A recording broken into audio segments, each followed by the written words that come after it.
All right, everybody, welcome back to another episode of the Orange Crush podcast. It's 3 days in a row. We had Hood versus Man yesterday. We had David and I's final word on LSU, and today it's one more sleep till kickoff. When you guys are seeing this, we're recording this on a Thursday, but when y'all are seeing it, it's going to be a Friday because we got Faxon, Childress in the building for Fridays with Faxon, where we're going to go through all the big games of college football as well as get his thoughts on LSU and Clemson. Faxon, how you doing, man? I'm doing great. Just got off the air here at 105.5 The Roar with my show, Clemson Sports. And we had a feature from you, Grayson, on TigerNet Thursdays, as always. So definitely looking forward for this feature here with the folks at TigerNet this year. Really appreciative of the airtime and the opportunity that y'all are providing for me. And let's hope we can bring some good content to the listeners and the great folks that make the wheel turn over there in your world at TigerNet. And David Hood just disappeared into the fifth dimension and came back. So as you guys, this is the advertisement I watch on YouTube because every now and then David will do something really silly, like disappear into the screen. Like you mentioned Emperor Palpatine facts, and it looks like he's doing something sci-fi. There are some Palpatine vibes in the top right-hand corner of your screen for sure. Just kind of some fading into the existence of the world. And you know what, David, let's bring you in on that front, man. Like, what's the inspiration behind the movement here today? It just because I'm excited. It's I just posted that it's a college football Thursday, and my phone is blowing up with all kinds of information, and everybody is getting ready. I just got a picture that I tweeted of the liquor cooler or the beer cooler there at Death Valley. How cool is that? You know, everybody's like, man, it's glorious, it's beautiful. Some older people are going to be like, yeah, it's the end of civilization as we know it. But it's another season, and I just can't wait to get this going. Tomorrow is going to be a great day. The first Friday parade, Clemson soccer. They've got a bunch of dudes. Should have beaten South Carolina 6-1, won 4-1. Bunch of dudes. Kevin Noonan's got a great team over there, and that's going to be fun. Got the first Friday parade, soccer at 6, and then something's happening over in the athletic district Saturday. I kind of forget what it is. What's going on? What's happening? What is that? I'm not sure. Nothing's ringing a bell. I don't know, but there are some other games that are ringing a bell for this weekend that are really exciting. We're gonna save LSU and Clemson for last, but first, Faxon, I want to start with the team that you angered the most, arguably, during the offseason with Georgia Tech and your famous Aaron Philo, big time propaganda is what we'll call it. You have some of those guys out there we'll agree to disagree with, but Colorado coming off a season with the Heisman Trophy winner Travis Hunter. I believe they went to the Alamo Bowl, but a GT team I think all three of us are pretty high on. Haynes King coming to town, Colorado replacing their QB. That is the game to watch Friday night. So we'll start with you, and then we'll go to David. What are we thinking about this? Who do we got?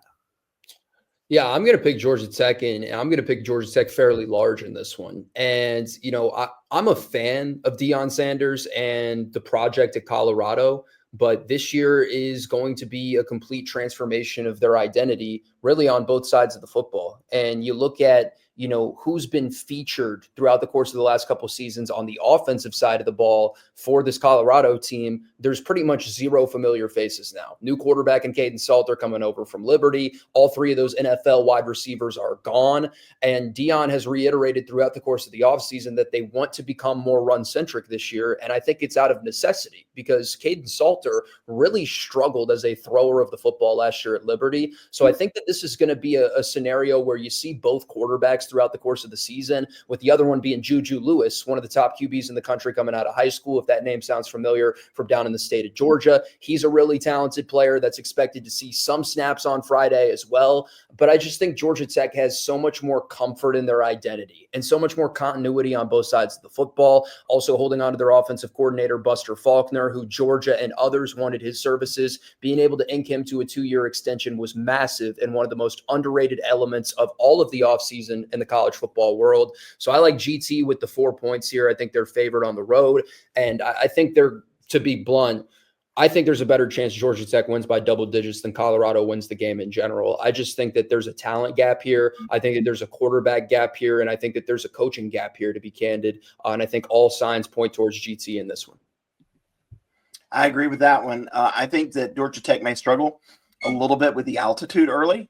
It's no joke. I just got back from out there. May struggle a little bit with that early. I like Juju Lewis out of Carrollton, Georgia. Kid that Clemson was really high on, never wound up offering, simply because he was offered so early by so many schools. Committed to USC, and Lincoln Riley then winds up out at Colorado. I think he's going to be the quarterback there sooner rather than later if he can get his feet under him. I'm with you on that one. Georgia Tech and maybe big. And the ACC is going to need some signature wins this weekend. I think that would be one of the noisier wins just because it's Deion Sanders of the nature of that program for Georgia Tech to go in there. Friday night, standalone game. A lot of folks are going to be watching. A lot of folks will watch Aaron Philo on the sideline with a Faxon Childress #1 supporter sign. But my boy Philo. It's not going to be too much longer until the world wakes up. Oh my gosh! But I will take GT as well. So no disagreement here for one of the premier Friday night matchups. And so just to keep moving forward, I think we got to go to the biggest noon game that I've remembered in quite some time. A lot of folks have beaten the Arch Manning hype train to death. Oh, I thought you meant Kennesaw State Wake Forest. Sorry. Oh, that's right. We got that later. That's Okay. a big one too. Right. Tune in to the ESPN Plus for that one. But Texas, Ohio State, both new starting quarterbacks, Julian Sayin, Arch Manning. I think personally this is going to be a more defensive battle than people probably realize. But Faxon, let's get it to you, man. Texas, Ohio State. I think we're all going to be glued to our screens to see how this Arch Manning thing goes. Yeah, I mean, I think this is so exciting for a litany of reasons, right? These teams played in the semifinals of the college football playoff less than a year ago. You can make the argument that Texas gave Ohio State the best game in the college football playoff. And until that fumble that was picked up by Sawyer at the end and ran it all the way into the end zone, Texas was right there in that one. So you get a rematch and you get that storyline and those narratives. But it's going to be different quarterbacks on both sides. No Quinn Ewers for Texas, and then, of course, no Will Howard for Ohio State. So I think it's a big test for Arch, really, at a young stage during his career. And I'm intrigued to see how everything unfolds. I don't have a specific side that I'll be playing in this game or that I feel strongly about. We have a contest every week at the Roar. I pick Texas, but I think this is the true, just epitome of a coin flip game. There's blue chip talent oozing on both sides of the ball from top to bottom. And there's 2 question marks at quarterback. So I went with Texas in our contest, even though I don't feel strongly about it, just because there's a little more of a sample size with Arch than Sayin. But I'm just excited to watch some iron on iron. And I tend to agree with Grayson's assessment that this screams like it's going to be a low scoring slugfest, especially in week 1. Is this a bigger game for Texas than it is for Ohio State? And here's what I mean by that. So Texas has Ohio State. Then they have 3 layups. And they're all at home. San Jose State, they've got UTEP, they've got Sam Houston. But then they start a stretch where they've got to go to Florida, they've got Oklahoma and Dallas, they got to go to Kentucky, to Mississippi State, and then they close out the season at Georgia, at home against Arkansas, and then Texas A&M. You lose this one, and then another one somewhere along the way, or 2 along the way, you could be in a little bit of trouble. So Ohio State schedule's easier. Is this bigger for Texas? Yeah. I mean, I think it is a bigger game for Texas. And I also just think, like, optics wise, when you win the national championship, you earn equity in the bank with the media, with the fans, with everybody in the country. Ohio State loses and it's going to be like, oh, well, they just won the national championship last year. And as David's kind of outlining, they have a little bit easier of a schedule. I think everybody would still feel pretty confident that Ohio State finds a way to go to the college football playoff. But because of some of the challenges ahead of Texas, like Atlanta, that would be a requisite, in my opinion, to go to the college football playoff if they lose this game. They need to find a way to make it to the SEC championship game at that point, because odds are they're going to drop 1 or 2 more along the way. So I wholeheartedly agree with David's assessment. And I think this is much more important for Texas than it is for Ohio State. Yeah, and I think for me, when I look at this game, and as you mentioned, it's kind of the coin flip game, but I look at Ohio State specifically. They got the 2 best players in college football. They got Jeremiah Smith on one side, and they got Caleb Downs on the other. I think at the end of the day, when there's so much uncertainty on both sides, I think you lean on those 2 players to get it done. And that's where I'm going to take Ohio State in this one. You're going to have the home crowd. I think Arch is going to make a few mistakes early just because the nature, your first real start, I know he started games before, but it's a little different in the horseshoe at Ohio State, week 1, all eyes on you. I think that not that Arch isn't going to be great for the rest of the season. I think he's going to be a phenomenal quarterback when we look at the end of the year. But I do think that this wouldn't be shocking if Texas took a lump here, and I think Ohio State's going to win this one. Yeah, I mean, I think it's more than fair. Like with Jeremiah Smith specifically, that's the best player in the country, either side of the ball. And he's 19 years old and a true sophomore, right? Like, guy could be playing on Sundays right now. So, that talk about the luxury that Julian Sayin has as a first-time starting quarterback to come in and have the best player in the country lining up on one side of you. You got Tate on the other side, and you got a lot of really good playmakers that have been kind of buried in that room for the last couple of years. And as we've come to know with Ohio State, they're always going to reload at wide receiver and be uber talented at that position group with the job that Hartline does and more. And I would say the final kind of element of this that I am intrigued to watch, Hartline's the offensive coordinator now. That was not the case last year. And Steve Sarkisian has actually quietly been able to hold on to his coordinators his entire tenure at Texas. I wonder if this offseason is where the jig is kind of up, right? Because you usually don't see an uber successful program that's in the top 5 to 10 of the country every year not get a coordinator poached by someone, right? Like Venables probably could have gone 3 to 5 years earlier than he actually went at Clemson. He just loved Clemson and was doing an elite job and wanted to stay with Dabo. And then when the right job came, he left. I think Sark loses a coordinator this offseason. I'm not sure which one of them, but for this year and this year specifically, I really do like Texas because of that coordinator continuity. And you also have to account for the fact that this is the third year working under the same system, same coaching staff for Arch Manning, which I think could be advantageous. Whereas Sayin, while it's going to stay the same principles-wise and schematically, is adjusting to a new play caller for the first time in his career on top of having 0 career starts. So there's a lot of interesting storylines and narratives, but I don't feel super strongly one way or another, Grayson. Like if Ohio State wins this game, I don't think anybody would be shocked with the level of talent they have. So it could go either way. I'm just excited to spot the ball and play. That's right. David, any final thoughts before we move on? Now I'll take the coordinator job in Austin. I like that city. I like the salary that comes with it. So if Steve loses somebody, I'm there. I have my headset ready for the sidelines. Anyway, let's go. Let's go. David Hood, new defensive coordinator for the Longhorns. Man, that'd be kind of nuts. That'd be a big shakeup. The beat writer turned coordinator at a top 5 program. That'd be pretty sick. Hoodlachek. Oh dear, the implications of that. But anyways, let's move on to Florida State and Alabama, a matchup that I think, depending on who you ask, is either going to be the blowout of the weekend, or you got a sneaky hope in Florida State to keep it close. Faxon, I see the face you're making. I'm going to start with you because I know you got something here. I think Florida State's going to win. And just to refresh the audience, I'll say I look on TigerNet like a decent amount when I'm getting my information and stuff. It's my go-to for that. And I suggest everybody at home also uses TigerNet as their go-to for information at tigernet.com, of course. But in all seriousness, like I'll check the message boards once in a while, right? Like just kind of surf through. And last year in week 0 was when I took over my full-time post at 105.5.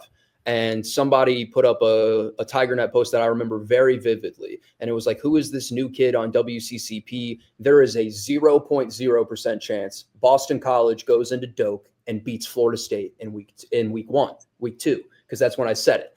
And that one, amongst others on TigerNet and the message boards, kind of stuck out to me because I'm like, you never say 0.0% chance. What are you doing, bro? That's a rookie mistake from the poster on the message board, first and foremost. And it goes to showcase that I was 100% on the money on this Florida State team last year, regardless of where my opinions were in the rest of the country, where I got plenty of things wrong, including Virginia Tech. I had 100% the correct gut feeling, radar, whatever you want to call it, on the Seminoles. And I just think the pendulum has swung too far in the wrong direction. And I think Thomas Castellanos, I put my eggs in his basket to beat Florida State last year because he's really hard to game plan for at the beginning of the season. And he's a mobile quarterback that has that backyard style of football. Alabama lost a lot on defense. And I mean a lot of talent at all 3 levels of their defense. They have a new starting quarterback that's been very unproven, and in limited action, he hasn't been very good. They put up like 17 points on the road at South Florida. That's the only elongated action of Ty Simpson's career we've seen. Now that Jam Miller, their RB1, is out in this game, I just think 14 is way too many points in general. And I think Florida State has a really good chance to win the football game if they can survive the first 10 to 15 minutes. Like, talk to me after the first quarter, because if it's a one-score game after the first quarter, I think Florida State's going to win. I think that crowd's just going to get louder and louder in the renovated Doak Stadium. I think Norvell knows his butt's on the line, to be blunt with the audience. And I think that winning is important, and it's more important right now than ever in Tallahassee for Mike Norvell. He wouldn't have made the moves that he made at coordinator spots if he, didn't have an intention on treating this game like a big-time game and going into this game with the expectation to win. And I think there's a lot of question marks for Bama personnel-wise. So give me the Noles in an upset in week 1, and I think they shocked the world in Tallahassee. Woo. All right, David, I'm going to throw that to you. Well, I think that Florida State's best defensive players, especially on the defensive line, are playing elsewhere. One of them will be playing in Clemson this weekend against, the Tigers. He's playing for LSU. They've got guys in the NFL. And Kalen DeBoer, we're going to see DeBoer ball. Like, they're going to come out and they're going to hammer it. Forget that starting running back's gone. That offensive line's still going to be pretty good. I don't know that Florida State can stop the run. That's going to be the issue. And then what that sets up is Ty Simpson hitting that Williams kid. He's pretty good, right? Yes. Over the top for big plays. This is still Alabama, still some really good players. Are they what Alabama was under Saban? Of course they're not. Not yet. I do like Kalen DeBoer. I think he's a good coach. And then I wonder who the playmakers are going to be around Castellanos. Remember, Castellanos beat Florida State because he was able to use his legs. Florida State didn't have the defenders to corral him. Alabama does. So for me, it just kind of comes down to Jimmy's and Joe's. And, maybe 14 points is too big, but give me Jimmy and Joe's over the X's and the O's in this one. I'm going to stick with David's prediction. I just think Alabama's going to come out with a desperation. They got, frankly, embarrassed in a lot of spots last year against LSU and the bowl game against Michigan. I think DeBoer has been widely over. Like, a lot of people have underrated him this offseason. He's a still pretty freaking good coach, and I think he can really get it done here at Alabama. They're still recruiting at a high level. They're doing all the right things. Just has come together on the field. I think Saturday will be that first example that, Alabama's going to be a playoff team this year. They're going to be a force to be reckoned with. I think Ty Simpson as well. First start, it's on the road at Florida State, but you got that offensive line to cover you. Got Ryan Williams, which is a huge tool for a quarterback making that first jump ahead. And so I'm going to take Alabama as well. I think Florida State's going to be in for a rough afternoon. Before we get back to this video, we'd like to thank the title sponsor for this podcast, Newton, Scott, and Associates. This team is headlined by Jeff Scott, former Clemson assistant coach and two-time national champion, as well as Eric Newton, a longtime local and trusted real estate partner. These two are teaming up to provide a first-class experience for all Clemson fans. Whether you're looking to buy, sell, or build in the upstate area of South Carolina, you can trust Newton, Scott, and Associates. Choose the same team that Clemson coaches are selecting when they're looking to buy, sell, or build, all the way from Tigertown to Lake Kiowee. For more information, you can find them at newtonscottsc.com or by calling the number 864-722-9062. That's 864-722-9062. Now, let's get back to the video. I think that's understandable. But I will just say, don't underestimate the ability of Ty Simpson to play bad at quarterback on this upcoming Saturday, because that is all we have seen from him to this point in his career, is being a bad quarterback. So for me, there's just like an extreme hesitancy with the importance of that position and the fact that he's going to have to touch the ball every play in one way or another. And then it's just, if you get down in the game early, and this is kind of the script I envision for Florida State winning, is Ty Simpson good enough to throw you back into the game if you get down early against a 3-3-5 look for Florida State with their new defensive coordinator and Tony White, who excels in spots where they go up in games and they can kind of play that bend, don't break style of defense? Because I don't disagree with what you're saying. Like, obviously, I do this for a living. Alabama is a better football team on paper than Florida State. I just think there's a game script where FSU can use the renovated stadium, the rowdy crowd, and an early lead with that revamped 3-3-5 on the defensive side of the ball to force Alabama into some passing situations. And if they can do that, they've got a good chance to win this football game, in my opinion. So with all that being said, I don't disagree with anything y'all are saying. More talented team in the Jimmies and Joes is clearly Alabama here. I'm going to bank on the fact that they can get an early turnover. Tommy touchdowns can get the crowd going like he did last year, and maybe Florida State can win the darn football game. We'll see.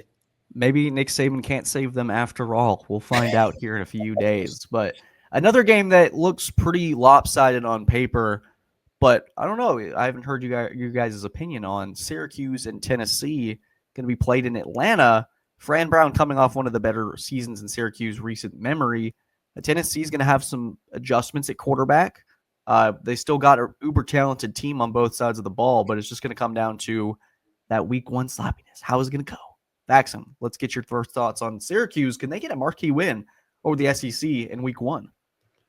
A win might be a stretch, but I think 14 is too many points personally. Here's my thing. I've kind of gone back and forth here. I don't think Tennessee's very good. Just to be blunt, I don't think that they're an SEC contender. I don't think they're one of these teams from the SEC that's going to backdoor into the playoff like they did last year. I think Tennessee is 7-5, 8-4 good. And you know what? Like, given what the quarterback situation is this year in Knoxville, I think Heupel would take 8-4 and run for the hills. Whether he'd come out and say that publicly, that's a different conversation. But with that roster and that schedule, I think 8-4 would be a successful season for Tennessee this year. And you kind of keep the good momentum stacking, and then hopefully you can get a quarterback next cycle and they can elevate the players around him. That's the method and the path to success for the future for Tennessee. They overachieved last year. Nico was not great. They went in a different direction. It was weird with the timing of the portal, and now they're stuck with Aguilar from App State, who, in all honesty, I don't think very highly of as a player, and I think is going to struggle to adjust to the SEC level. So here's the game breakdown with Syracuse and Tennessee. Syracuse has a completely new roster on both sides of the ball, right? They've got more question marks than Tennessee does. And Fran did such a great job last season to the point where it's almost unfathomable that he got 10 wins out of that roster.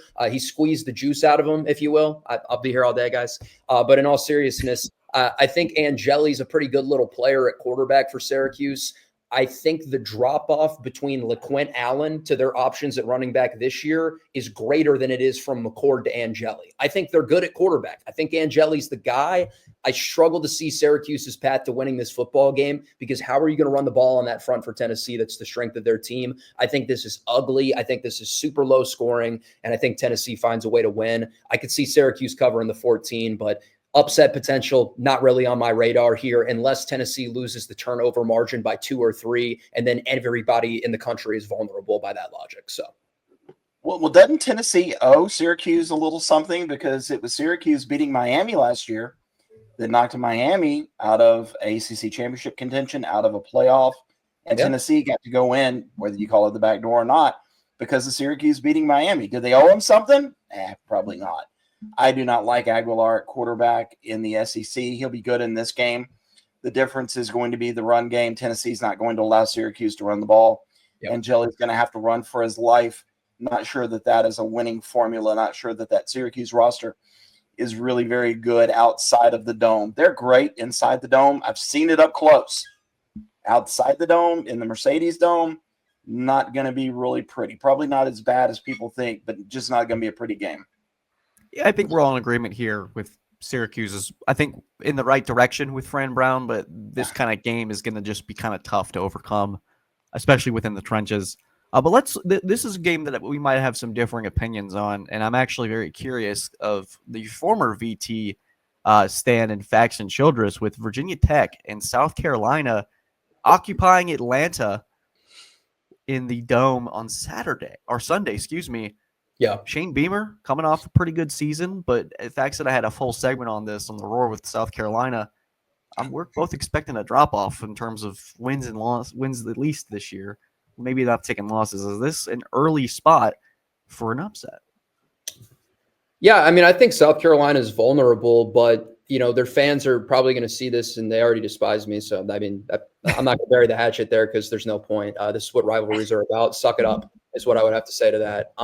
But in all seriousness, like, you lose that much production on both sides of the football, especially on defense. And like, you're not talking your ordinary Joe, right? You're talking Kennard, who won the award for being the best defensive lineman in the country. You're talking Nick Emanwari, who had some of the most impressive physical tests we've ever seen in the history of the NFL draft combine. You're talking about Demetrius Knight Jr., a guy that made how many big plays throughout the course of the season at linebacker for South Carolina? I mean, you're talking about foundational pieces that have been entrenched for years and or added through the portal that contributed to one of the best defenses in the country last year. And for me with South Carolina, I struggle to evaluate because 12 months ago at this time, everyone in Columbia and that reps the Gamecocks wanted Clayton White fired. And they said that he sucked at his job. And now 12 months later, he's the greatest defensive coordinator in the history of college football that's going to cook up another great defense this year. So I guess for me, it's just like seeing how quickly the pendulum has swung within their fan base on their coordinator brings a little bit of skepticism.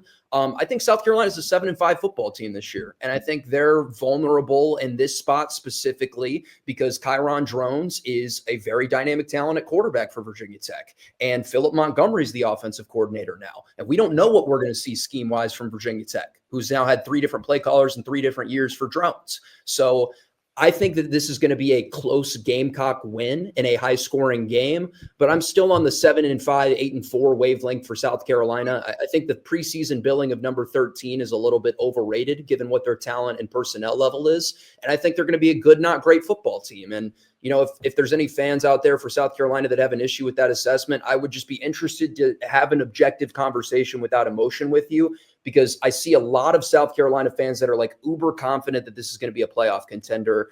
And I just never actually see an argument as to why. I just get well, you got to watch and see, or we have Lenora Sellers. That's cool. There's 21 other positions on the football field where your talent level is not adequate enough to be considered a contender in college football. So that's where I'm at. Give me the Gamecocks 33-30 with Virginia Tech covering the spread. I like Lenora Sellers. He was great against Clemson in that fourth quarter. He turned into Superman, right? He's a great player. Part of that was Clemson's lack of tackling. Part of that was Clemson's scheme. Part of that was Clemson not letting Sammy Brown out on the field. Somebody talked to me about that. Anyway, I like him, but we saw the blueprint for him against Illinois, where Illinois said, "You know what? We're gonna kind of create this." As I talked to Mike over, we're gonna create this barrier for you, and we're gonna make you throw the football to beat us. And he can make some throws. Not sure that he's an elite quarterback throwing the football. Virginia Tech. People forget this is a team that was within one score, I think, in 4 of their losses last year. Close, right? Really good, well-coached team. I like Kyron Drones. I think they've got, between Bennett, some of those guys, pretty good running backs. They've got Donovan Green, the other Green guy. Benjamin Gosnell out at tight end. I think he's a load, really good blocker. Pretty good Virginia Tech team. Not, are they going to win an ACC? No. Are they going to compete? Maybe not. Better than people think. I think Brent Pry is maybe on the right track up there. And, there's a little bit of juice with this one. Shane Beamer grew up at Virginia Tech, right? He wants to beat them. Virginia Tech wants to beat Shane Beamer because he said he didn't want Virginia Tech's job. South Carolina was the only place he wanted to be. It's what he's got to say, right? So this has a lot of facets to it. And I'm with you. I think high scoring. I think South Carolina is probably, better. Players, 22 to 45. That's where the difference is going to be in this one. But I like it. High scoring, South Carolina. Yeah, I think I'm in the same wavelength there. It's almost like the Tennessee-Syracuse comp. They're probably in this game better, and we'll start 1-0. But once it gets to the SEC and that schedule, kind of start to figure out who they really are. And Virginia Tech, I think a lot of people forget, Virginia Tech gave Clemson last year fits offensively and really found a way to contain Klubnik in that offense. And if not for a miraculous Klubnik escape on a sack and finding TJ Moore for a touchdown thereafter, that's a closer ball game than people think. And so Virginia Tech's dangerous. They're always one of those teams you can't always underestimate in these situations, especially week 1 when it's going to be sloppy. Things can get weird. I think VT is going to keep it close, but ultimately I think South Carolina is just a tad better in this case. Let me run y'all through some of the most, if last year, if I was a Virginia Tech fan, my head would have been on freaking Jupiter with how frustrated I was, because this is how close they were to the narrative being completely different. Okay. Week 1, they lose in overtime to Vanderbilt in a game where Drones gets hurt in the third quarter and they have to go to their backup quarterback. Okay. They get 2 wins to move to 2-1. They get back home against Rutgers. They lose by 3. They go on the road to Miami. They blow a 14-point lead in 7 minutes and have the Fail Mary overturn to lose by 4, okay? They kill Stanford. They kill BC. They beat Georgia Tech, which people forget about. They beat Georgia Tech 21-6 and shut that offense down. They go on the road to Syracuse. They lose by 7 in overtime.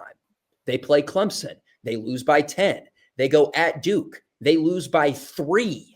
And even in the freaking Mayo Bowl, they only lose by 2 touchdowns when no one is playing in that game and no one cares about the Mayo Bowl at the end of the day. But the point there is they lost 7 games last year, 5 of which were by 1 score, 3 of which were in overtime, 1 of which was on the Fail Mary, and they're really 15 points away from being 10-2 and in Charlotte last year in place of Clemson. Like, that reality and timeline does exist with a couple different results here or there. So it's no disrespect to South Carolina fans saying that I think this is going to be a close game or that Virginia Tech has a chance. This is the identity of this football team. They are 1-13 under Brent Pry in 14 one-score games. So what am I going to do? I'm going to pick Brent Pry to lose a 1-score game because that's what he does for a living. There you have it. That Rutgers game, I think it was, where they're down on their own goal line needing to protect the football. and you've got a guy wide open down the middle of the field, and Yes. he throws it backwards out of the back of the end zone. Goodness. Yes, dude.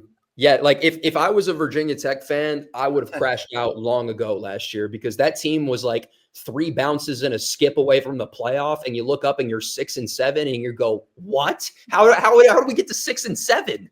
We were in every game." Man, we'll see if Virginia Tech can break an old curse and maybe not crash out in Atlanta on Sunday. But the final game of the weekend before we get to Clemson and LSU is a real fascinating coin toss in my mind between Notre Dame and Miami. It is the old adage. Last time the Catholics and the convicts got together, that was ugly for a Notre Dame, if memory serves me correctly. Faxon, how do you see this game going? Carson Beck's first start for the Hurricanes. Notre Dame, completely new identity without Riley Leonard. I like Marcus Freeman as a coach. I like Notre Dame in this one, but I'm not sure if that's just because they were in the Natty last year and I'm trying to maybe translate that into this fall, or am I just a crystal ball hater and I just don't believe in the Hurricanes? That's also true. All right. I'm going to commit the cardinal sin here. And I've said this at our kickoff show and on my show. So if y'all listen, you know where this is going. I have announced a hiatus from being the chairman and president of the Mario Cristobal Hate Club. And it is a hiatus for this season and this season alone. Because I think Miami's going to do the thing and make the playoff this year. I really do. And I think winning this game is a large part of that, which I am anticipating for them to win. To be blunt and make this simple, I think Miami is better at football this year than Notre Dame is. And I get what the optics are of one team being in the semifinal last year, the championship rather last year, and playing a good game with Greathouse, bringing them back at the end. And I understand that Miami has like the ultimate perennial loser and choker at head coach who always has the talent but can just never get over the hump. I think this is the year for Miami. I think the schedule is super advantageous, and they have a chance to coast into that ACC championship game if they can take care of business against some bottom feeders. I think Carson Beck is a guy where the pendulum has swung too far in the wrong direction on, and I think he's probably a little bit underrated now in comparison to where he was overrated for a couple of years prior. He's probably a little bit better than people are giving him credit for right now. And also just looking at that roster, man, like they're loaded in the trenches on both sides of the ball. They have, if there's anybody in the ACC that can match Clemson's talent level, it's 100% Miami. Maybe not at the skill positions, but in the trenches, Miami's just right up there with Clemson. Top 5, top 10 in the country on the O-line and the D-line. So with that and what I'm hoping and anticipating to be a run-centric offense this year in Coral Gables where they can let Beck hit the layups and do what he does best, which is manage the game and not turn the ball over, which is when Carson Beck's at most effective is when he's got a run game to kind of parlay off of. I like Miami a lot this year, and I think there's a good chance they're 10-2 and right in the swing of things, or 11-1 and right in the swing of things. And I just have a lot of questions about Notre Dame's identity on the offensive side of the ball with the absence of Riley Leonard, because you're giving the keys to a freshman in Carr, who I'm admittedly not a big believer in. I would have just kept Angeli, especially after watching the playoff last year. But they ran him off because they're paying millions of dollars to Carr, so that's got to be their guy now. That's what college football is in 2025. So I think we're going to get a lot of answers regardless on Sunday night from this game. But I tend to side with the Hurricanes, and I guess I'm a Cristobal guy this year. Ugh. Ooh, I will take over as president of the Cristobal Haters Club this year for you. All right. It's just a hiatus now, David. I'm taking that post back next year if they fail me again this year. So let's remember, this is a hiatus. This isn't permanent. I think what you're going to see in Coral Gables Saturday night is a whole lot of love, a whole lot of Jeremiah Love, best running back in the country, at least heading into the season. I love him. I love their offensive line. And then I wouldn't be surprised. Now, CJ Carr, interesting tidbit. He is the grandson of former Michigan coach Lloyd Carr. How about that? Former, grandson of a former Michigan coach winds up at Notre Dame. I think you may see some packages, though, for Minchie, the backup quarterback, who's a little bit more of a runner, right? Like, if you're going to try and really trick Miami, you let Carr come in and throw the ball. You bring in Minchie to run it around a little bit. But, hey, don't sleep on him. He can throw it a little bit, too. And then you put in a whole bunch of Jeremiah Love.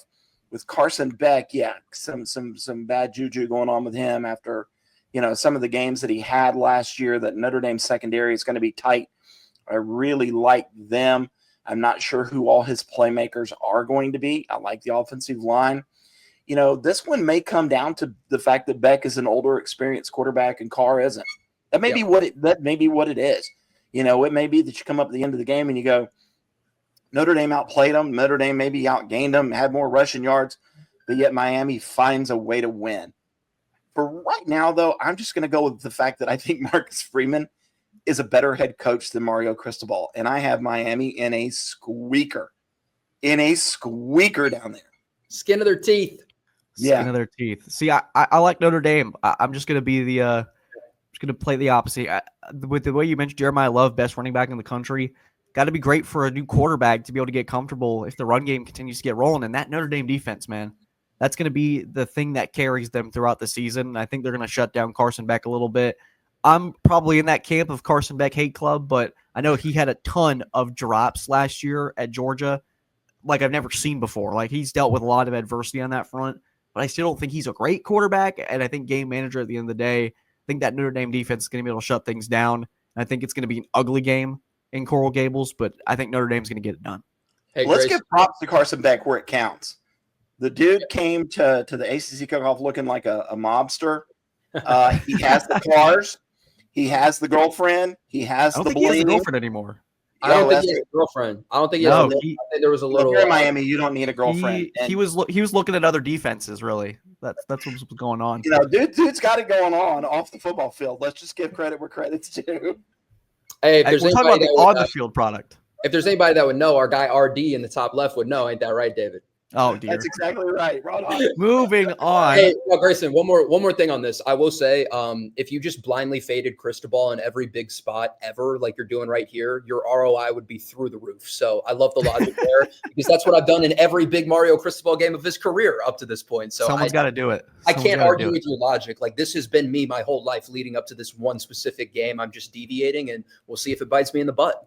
Well, Notre Dame needs this game more than Miami does. That schedule Notre Dame has is pretty bad. Outside of a few games here where I'm like, yeah, that's tough, but I think Miami could still lose this game and win enough games in the ACC and get to Charlotte and be in a comfortable position where they could still lose to maybe a Clemson and make the playoff. Notre Dame needs this. They don't have that extra championship game to make things happen.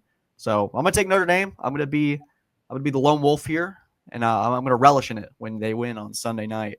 But Faxon, as we wrap things up today, lots of predictions, lots of talk. I'm just excited to get to the game. Boise State, USF tonight. Can't wait for everything, man. It's going to be awesome. But LSU, Clemson. Dave and I have talked about this ad nauseum. We've given our final thought. That apparently so. Apparently so. I've been told. I'm told that's one to watch. But if you haven't heard, what are you guys doing? But LSU, Clemson, Faxon, we'd love to get your final thoughts before we wrap up here. We'd love a score prediction from you. And we'd love your thoughts as to why. That's spooky, right? Is that my best mysterious Dabo impression? Ooh, score prediction. Ooh. I'm excited, man. I'm excited. And as you see, David Hood's going full-blown Casper the Ghost there. It's like the Simpsons meme. He's like going in the bush. Going in the bush with the Homer. Yeah, I love that from David. And we're going to have to coordinate after about how I can start trolling with my camera in future episodes. But that'll be an after the air conversation. On Clemson LSU, I think Clemson's going to win. And I think that I would express caution to Clemson fans in one area. Don't let the fact that you're uber confident in Clemson dilute your view on LSU, who is also a very talented and good football team this year. Because I really am buying stock into LSU football this year, even with picking Clemson to win the game. Like, I think that the LSU defense might be the most improved unit in the country this season, as far as where were you last year versus where were you this year on one side of the football. We're going to look back at the end of the year, and if LSU's defense hasn't taken an exponential step in the right direction, I would be shocked with everything I've heard from Baton Rouge and with some of the transfer portal talent they've been able to add. So I think it's going to be a competitive game. I think it's going to be a good game. I think Clemson's going to find a way to get a win, but don't sleep on LSU just because Clemson's got a really good team. We all know Clemson's projected to be very good. LSU is in that next tier of teams, in my opinion, that's more than capable of beating Clemson if you lose the turnover margin, if you miss field goals, if you have special teams errors, etc. But if Clemson can stay clean and stay out of their own way, I think they got a really darn good chance to win the football game. I will go 31-20 Tigers over Tigers with the good guys coming out on top. There you go. And there you have it. I'm going to go John Madden. This one's going to be a slobber knocker. I just really feel like it is. And I love the word slobber knocker. It just evokes old time football memories. My concern with Clemson is on the defensive side of the ball. Are they going to be a top 25 defense again? I don't know. There's a lot of hype around them. I'm a little bit concerned about the secondary. I think the secondary has tendencies to be a little bit leaky. That's where my X factor with Clemson's defensive line comes in. I think Clemson's defensive line has to be dominant against LSU. You're going to see Garrett Nussmeier come out. They're going to try and get him comfortable early. You're going to see a lot of screens. You're going to see a lot of dinks and a lot of dunks. I don't know that he's going to have time to throw the ball down the field. I do know that their fast wide receiver, Hilton, I guess it is, Clemson's got nobody that can cover him if you give him time. He's going to make plays down the field. That's my big concern going into this football game. But I also know that this is a Clemson football team that really learned some hard lessons in the locker rooms after that South Carolina game last year. Game they felt like they probably should have won, that they were better than South Carolina. And the lessons of Texas still resonate. And this is a team that wants it. They are player-led. It's a really good football team. And I think being at home is going to tell the difference. I do. Brian Kelly has been in here before. He came away wide-eyed, wondering what happened. Notre Dame came back, played really well. It was a goal line play that kind of won the game. I kind of see it again. I think Clemson's going to win, but I think the crowd's going to play a big difference in this one. And the good Tigers are going to start out 1-0. It may be tough to hear on Saturday. That's what I'm looking forward to. Is a decibel record going to be broken? It is certainly the biggest game in Death Valley in nearly a decade. It reminds me of when Lamar Jackson came to town with that epic quarterback duel between him and Deshaun Watson. You were 12, right? I was what was that? My 2016. So I was 15. So a little off. I will say this is a little tidbit before we wrap up. Someone did think, so I was at Tampa for that national championship game and I got beer spilled all over me. And the lady behind me was very apologetic, but then told her friends that she spilled beer all over an 11-year-old. So I guess you're not that far off. So age mistakes have been made. And so we could do a whole podcast about people thinking that I'm like 15, but we'll save that for another time.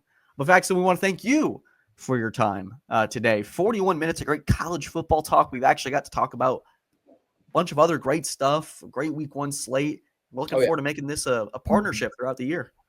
Yeah, I'm excited. Definitely excited and gracious for the opportunity. Before I get out of here, I'll call my shot on an upset. Idaho is beating Washington State. I know that's not on a lot of people's radars, but they're 14-point underdogs on the CW at 10 p.m. Eastern after the Clemson game. So tune into Joshua Wood and the Vandals because they're better than Washington State. Their team is better. Vegas sees this FBS, FCS, and they're throwing 2 touchdowns on it. I think Idaho wins running away. That's how confident I am. So that'll be my upset of the week for y'all. Give me the Vandals over the Cougs, and looking forward to just the whole weekend in college football, man. I can't believe we're here. I'm smiling at the fact that I get Maddox Madsen versus Byron Brown on my television tonight. So that's where we're at in the calendar, if that showcases anything. And just so gracious of the opportunities and all the blessings that have come my way in this world, and very appreciative of both of y'all, man, especially David. Not as much Grayson. That's okay. That's fine. Well, I'll remember that. But guys, thank you for tuning into the Orange Crush podcast with Faxon Childress of 105.5 The Roar, the host of Faxon Sports and the Tiger Tailgate Show. My co-host has disappeared, but what hasn't disappeared is our gratitude for our sponsors, Newton Scott and Associates and Chick-fil-A. They're going to power us through this 2025 season. Guys, thank you as always for tuning in. God bless y'all. Everybody's disappearing. Have a good one. Take care.